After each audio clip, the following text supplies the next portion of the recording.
pahami. Kalau ibu udah pahami sehari di padang mahsyar, subhanallah, ngerinya kondisi itu. Manusia teriak-teriak, ya Allah percepat aku masuk neraka. Padahal mereka tahu ada neraka itu lebih pedih. Bayangkan 50.000 tahun kita berdiri di padang mahsyar. Sekali lagi ini ditentukan oleh salat kita. Mudahnya sekali lagi, indahnya kita salat, tegaknya kita berdiri, sempurnanya ruku kita, sempurnanya sujud kita. Maka sungguh ini momen-momen yang akan menjadikan kita semakin dimudahkan kelak ketika kita berada di padang mahsyar. Kalau ini momen yang udah ibu ingat baik-baik, lalu ingatlah momen yang keempat. Apa momen yang keempat yang harus selalu dibayangkan dan hadir di dalam diri kita ketika kita salat? Bahwa ketika kita membaca Al-Fatihah, kita lagi dialog dengan Allah. Ingat nikmatnya dialog dengan kekasih ini. Ibu baca Al-Fatihah berkali-kali di luar sholat, tidak diajak dialog oleh Allah.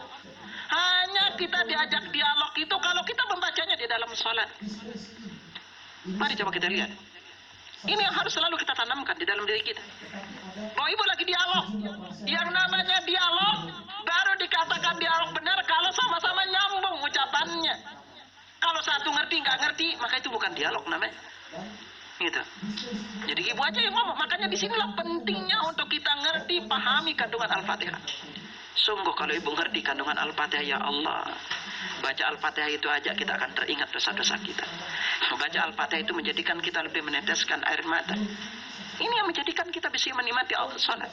Makanya mari kita lihat dialog antara kita dengan Allah Subhanahu wa taala dikala kita membaca Al-Fatihah. Seorang muslim, Allah Subhanahu wa taala firmankan, qasamtu sholata bainai wa baina 'abdi nisfain. Aku membagi salat antara aku dengan antara hamba-Ku, itu Al-Fatihah, menjadi dua bagian. Fa nisfuha li wa nisfuha li 'abdi. Setengahnya itu untukku dan setengahnya lagi untuk hamba-Ku. Wa qala Rasulullah sallallahu alaihi wasallam, iqra'u. Maka Rasulullah SAW bersabda, bacalah. Yaqul, Allah berfirman, yaqulul 'abdu, hamba itu membaca alhamdulillahi rabbil alamin. Dia membaca alhamdulillahi rabbil alamin. Ketika dia membaca alhamdulillahi rabbil alamin, bayangkan, ibu kalau membaca, kita kalau baca Al-Fatihah coba diam, jangan langsung. Bacalah dia pelan, nikmati, rasakan dentuman Allah jawab. Ibu, ketika kita membaca alhamdulillahi rabbil alamin, Allah jawab dialog kita dengan mengatakan, hamba-Ku memujiku. Lalu kalau kita membaca Ar-Rahmanir Rahim, Allah jawab lagi, Athna alayya abdi, hamba-Ku memujaku. Kalau kita membaca Malik Ayyumiddin, Allah jawab lagi, Majjadani abdi, hamba-Ku memuliakanku. Coba lihat, Bu. Kenapa Allah mengatakan hamba-Ku, hamba-Ku, hamba-Ku?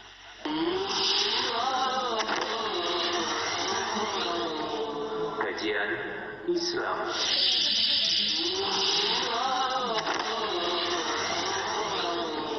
Kajian Islam. Allah menyebut kita hambanya itu sampai 3 kali. Padahal yang disebut dengan hamba itu adalah orangnya soleh, orangnya taat kepadanya, tidak berbuat maksiat kepadanya. Tapi di tengah kita banyak maksiat, sering malas ibadah, sering lalai dari ketaatan kepadanya, Allah masih mau merendahkan untuk mengatakan hamba-Ku, hamba-Ku, hamba-Ku kepada kita. Sebuah kemuliaan dari Allah yang kita tidak dapatkan di tempat lain. Di ibadah apapun ibu tidak akan dapatkan pujian dan sanjungan dari Allah ini kecuali pas kita salat. Karena itulah, karena ada dialog antara kita dengan Allah. Siapa kita diajak dialog dengan Rabb semesta alam?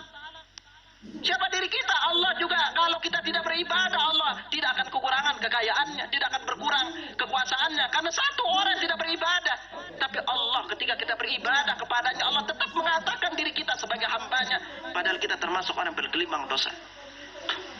Andai tidak ada ucapan ini dari Allah mengatakan diri kita hambanya, hambanya, maka sungguh ini sebuah kemuliaan dari Allah untuk kita. Rasakan dialog. Diam ketika ibu membaca alhamdulillahirabbil alamin. Rasakan getaran Allah jawab kita. Makanya ini pentingnya untuk kita ngerti artinya.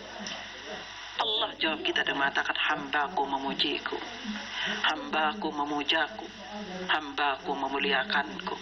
kita diakui sebagai hambanya. Lalu ketika kita mengatakan iyyaka na'budu wa iyyaka nasta'in, perhatikan kalimat ini. Allah firmankan apa? Hada baini wa baina 'abdi wa li 'abdi ma sa'ala. Ini adalah untuk hambaku dan hambaku, antaraku dan hambaku, bagi hambaku apa yang dia minta. Jadi Allah udah katakan kepada kita. Karena itu kalau kita mengatakan seorang muslim, kalau dia mengatakan iyyaka na'budu, ini adalah sumpah dan janji kita kepada Allah. Hanya kepadamu lah aku beribadah. Kalau kita udah berjanji kepada Allah, hanya kepadanya kita ibadah, masihkah kita akan riya? Masihkah kita akan sum'ah? Masihkah kita akan ujub? Sementara kita setiap hari tidak kurang 17 kali panitia kita berjanji kepada Allah, hanya kepadamu aku meminta. Hanya kepadamu aku menyembah. Jangan sampai lalu di luar itu kita jadi budak harta, budak kecantikan, budak ketampanan, budak pangkat, budak jabatan. Sementara tiap hari kita mengakui Allah sebagai yang kita sembah. Lalu kita mengatakan wa iyyaka nasta'in, hanya kepadamu aku memohon pertolongan. Kalau kita udah berjanji hanya Allah kepada kita minta pertolongan, jangan datang ke dukun minta penglaris. Jangan datang ke dukun misalnya minta berbagai macam hal lain. Jangan datang ke kuburan, minta kepada kuburan dan berdoa kuburan agar dia menyampaikan keinginan kita kepada Allah. Sementara kita sudah berjanji kepadanya untuk taat kepadanya, hanya beribadah kepadanya, minta kepadanya. Karena itu seorang muslim kalau dia mengatakan iyyaka na'budu, akan terkikis dari dirinya sifat sombong, tidak sifat riya di dalam dirinya. Kalau dia mengatakan wa iyyaka nasta'in, akan terkikis dari dirinya itu sifat sombong, karena tidaklah orang itu mohon pertolongan kecuali orang itu lemah. Ini yang terkandung. Ini kalau kita kupas Al-Fatihah, subhanallah. Ayat ini sering ibu baca, tapi kita nggak ngerti kandungan. Kenapa di ayatnya itu ada termaktub Maliki Yaumiddin? Apa tujuannya? Agar kita selalu ingat ketika kita sholat ini sholat ibu berdiri lalu ibu mengatakan Maliki Yaumiddin, yang menguasai hari pembalasan, agar ibu selalu ingat berdirinya kita di hadapan Allah itu untuk ingat momen yang akan kita pasti hadapi, yaitu kita akan berdiri di hadapan Allah kala di padang mahsyar. Ingat selalu momen ini.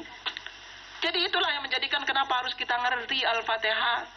Selalu kita dalami. Kalau ibu udah dalami Al-Fatihah, ya Allah, ketika ibu baca dialognya aja mengatakan Alhamdulillahirabbil alamin, coba diem, jangan langsung jawab, diem dulu, rasakan Allah mengatakan hamidani abdi, hambaku memujiku. Subhanallah. Ini akan masuk dalam renung kita. Makanya itu yang menyebabkan para salafus saleh kalau ibu baca, banyak di antara para salafus saleh itu baru membaca Alhamdulillahirabbil alamin aja mereka nangis, tidak bisa melanjutkan bacaan sampai ujung. Diulang bacanya terus mereka nangis, diulang terus sampai ketika mereka membaca bacaan itu sampai subuh hanya baca Al-Fatihah doang.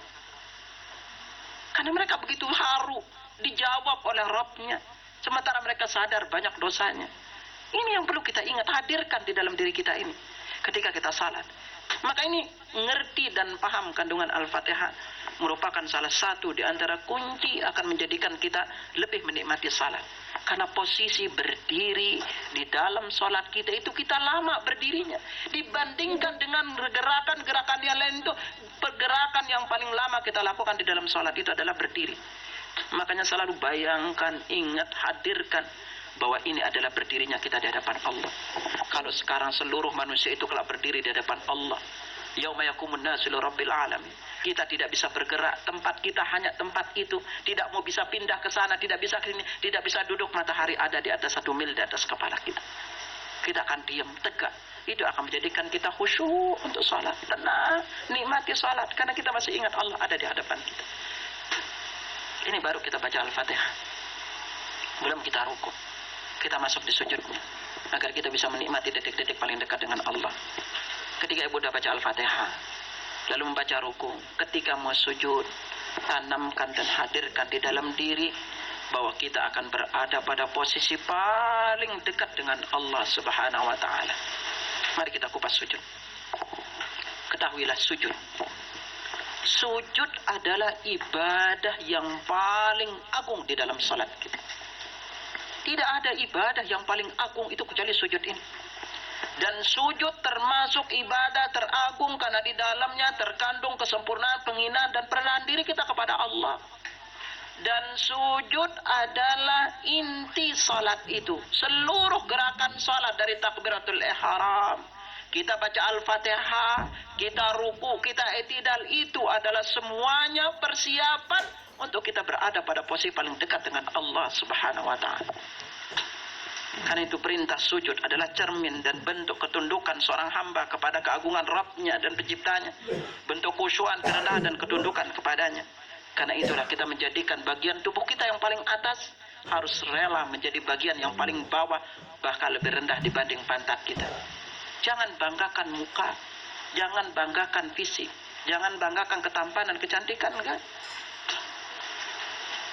Karena itu kalau kita lihat seluruh gerakan sholat dari takbiratul ihram, baca Al-Fatihah, ruku, sujud, ruku, i'tidal, semuanya itu gerakannya hanya sekali.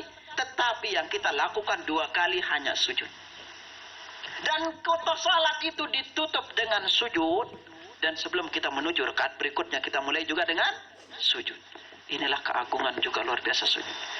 Dan sujud, ketahuilah, adalah simbol ketaatan seluruh makhluk yang ada di alam raya ini. Kan itu Allah Subhanahu wa taala firmankan, alam tara annallaha yasjudu lahu man fis samawati wa man fil ard. Apakah kamu tidak mengetahui bahwa kepada Allah bersujud apa yang ada di langit dan bumi? Yang di langit mana? Wasyamsu wal qamar wan nujum. Di langit yang bersujud itu adalah matahari, bulan, bintang. Lalu di bumi mana? Wal jibalu wasyajaru wad dawabu katsirun minan nas. Yang bersujud di bumi itu adalah gunung-gunung, pepohonan, lalu binatang dan kebanyakan manusia. Wa katsirun haqqa alaihil adzab, dan banyak di antara manusia telah ditetapkan adab atasnya. Wa may yuhinillahu fama lahu min mukrim. Barang siapa yang Allah hinakan, maka tidak ada yang memuliakannya. Innallaha yaf'alu ma yasha. Sesungguhnya Allah melakukan apa yang Dia kehendaki. Karena itu melalui sujudlah terlihat puncak kehinaan dan kedudukan seorang hamba kepada Rabb-Nya. Apa yang harus kita rasakan ketika kita sujud? Apa yang harus selalu kita ingat ketika kita sujud? Maka camkanlah beberapa perkara ini. Semoga ini menjadikan kita selalu menikmati detik-detik sujud ini. Yang pertama, ingat bahwa ketika kita sujud, sujud ini adalah perantara untuk kita menjadi paling dekat dengan Allah Subhanahu wa taala. Karena itu Allah Subhanahu wa taala firmankan kepada kita dalam surat Al-Alaq, wasjud waqtarib. Bersujudlah dan mendekatlah kepadanya. Jadi ingat baik-baik, sujud adalah posisi kita paling dekat dengan Allah Subhanahu wa taala. Karena itu juga Nabi sallallahu alaihi wasallam sabdakan, aqrabu ma yakunu al-'abdu min rabbi wa huwa sajidun. Sedekat-dekat seorang hamba dengan Rabb-nya itu adalah ketika dia sujud. Jadi sekarang kalau kita sujud, camkan, rasakan, tanamkan di dalam diri kita bahwa ketika kita sujud, kita berada pada posisi paling dekat dengan Allah. Hanya ada 2 waktu kita paling dekat dengan Allah. Pertama, sepertiga malam terakhir. Yang kedua, ketika kita sujud. Kalau sepertiga malam terakhir kita agak jarang dapatkan, karena itu sekali terjadinya. Tapi saat kita sujud, tanamkan ketika ibu sujud ini kita lagi berada pada posisi paling dekat dengan Allah. Dan ingat, di antara ciri orang itu cinta, dia itu betah dekat dengan orang yang dia cintai. Jadi sujud ini menentukan seberapa cinta, seberapa betah kita dekat dengan Allah Subhanahu wa taala. Sekarang lalu setelah kita sujud, karena seorang hamba kalau dia udah dekat dengan Rabb-nya, seorang hamba kalau dia dekat dengan penciptanya, kalau seorang hamba dekat dengan Tuannya, dan dia dekat hamba itu dengan Tuannya, maka itulah yang menyebabkan kalau orang itu dekat dengan seseorang, apalagi kita juga dekat dengan Rabb kita, lalu di saat kita dekat itu kita meminta kepada Allah, maka inilah penyebab doa kita dikabulkan. Karena sujud adalah momen terbesar doa kita dikabulkan oleh Allah. Karena itulah Nabi sallallahu alaihi wasallam bersabda, "Ala wa inni nuhitu an aqra'al Qur'an raki'an wa sajidan." Sesungguhnya aku dilarang untuk membaca Al-Qur'an ketika aku rukuk dan sujud. Fa ammar ruku' fa'azzimu fi Rabb 'azza wa jalla. Adapun ketika ruku agungkanlah Rabb Azza wa Jalla. Wa ammas sujud fajtahidu fid du'a. Adapun ketika sujud, maka bersungguh-sungguhlah kalian di dalam berdoa. Faqaminun an yustajabu lakum. Doa kalian layak untuk diijabah. Allah suruh kita sungguh-sungguh berdoa. Lalu juga di dalam hadis lain tadi Nabi sallallahu alaihi wasallam sabdakan aqrabu ma yakunu al-'abdu min rabbi wa sajidun. Sedekat-dekat seorang hamba dengan Rabbnya adalah ketika dia sujud. Fa'athirud du'a, perbanyaklah berdoa. Maka apabila ada momen waktu kita disuruh sungguh-sungguh berdoa dan banyak-banyak berdoa, itu menunjukkan bahwa sujud itu harus dilakukan lebih lama juga dibanding juga gerakan-gerakan yang lainnya. Ini harus diingat oleh setiap muslim. Manfaatkan berdoa ketika sujud ini. Apapun masalah ibu lagi dihimpit kesulitan baca doa. Allahumma la sahla illa ma ja'altahu sahla.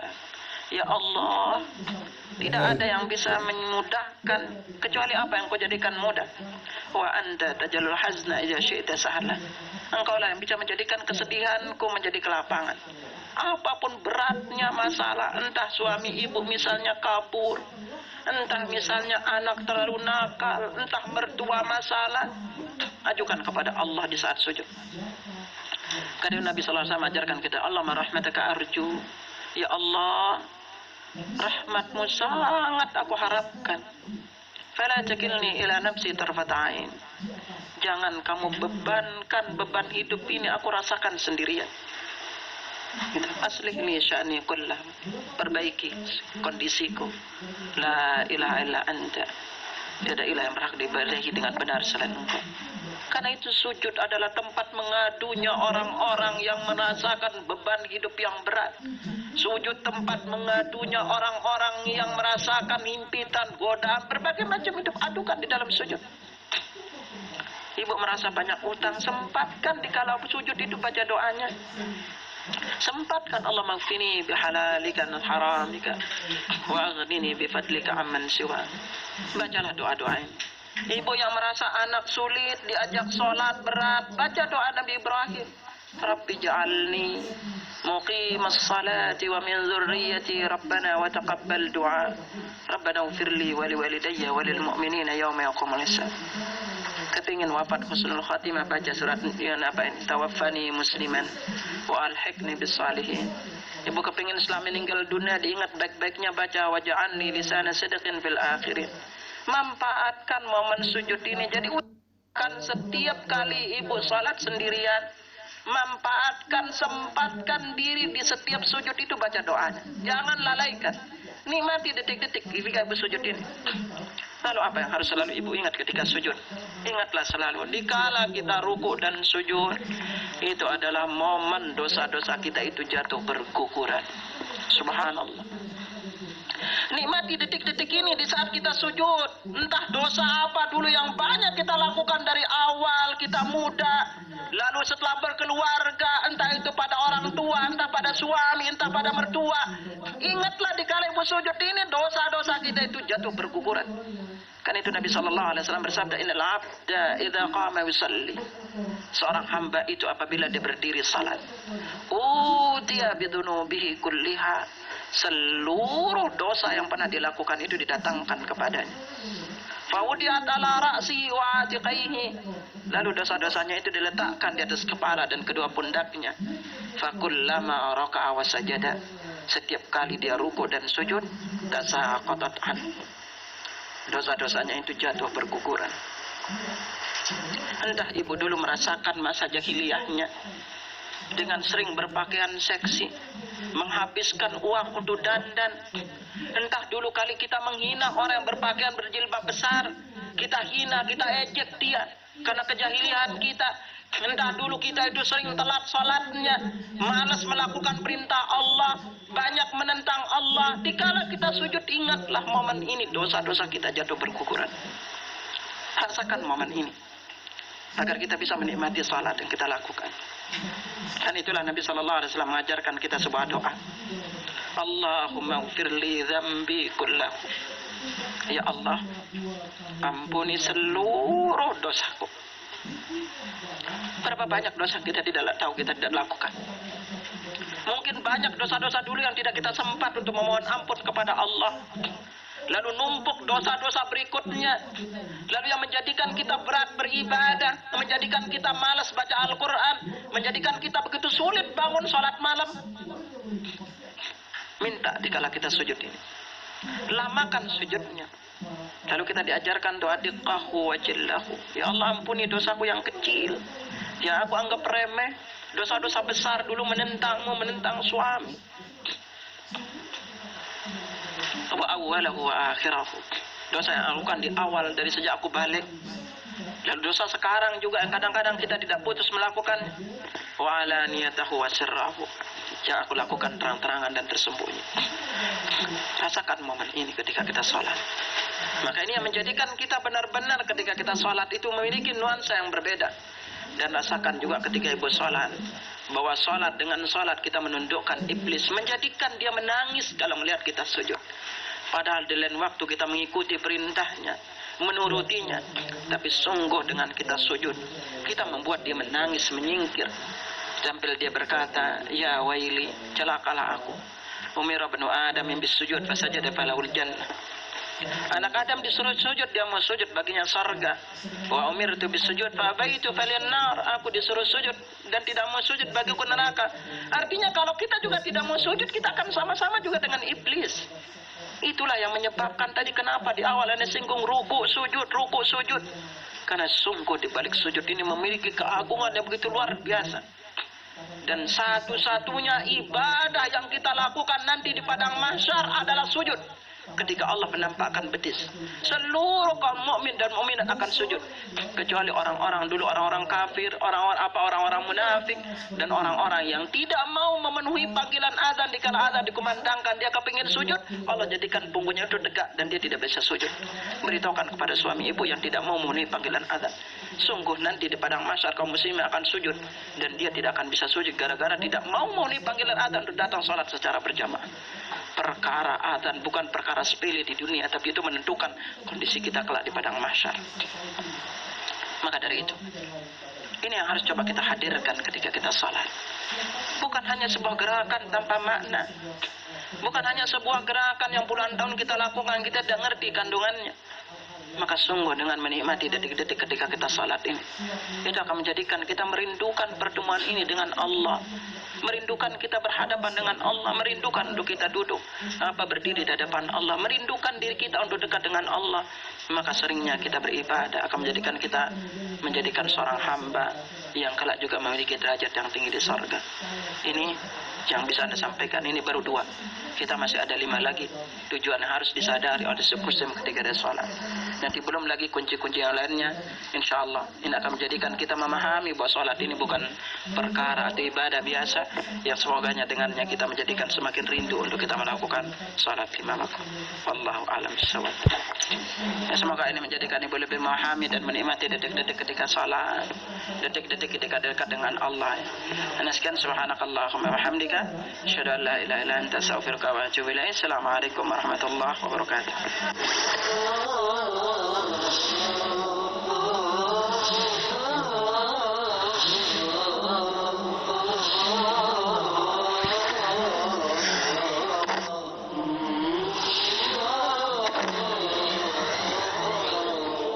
Kajian Islam.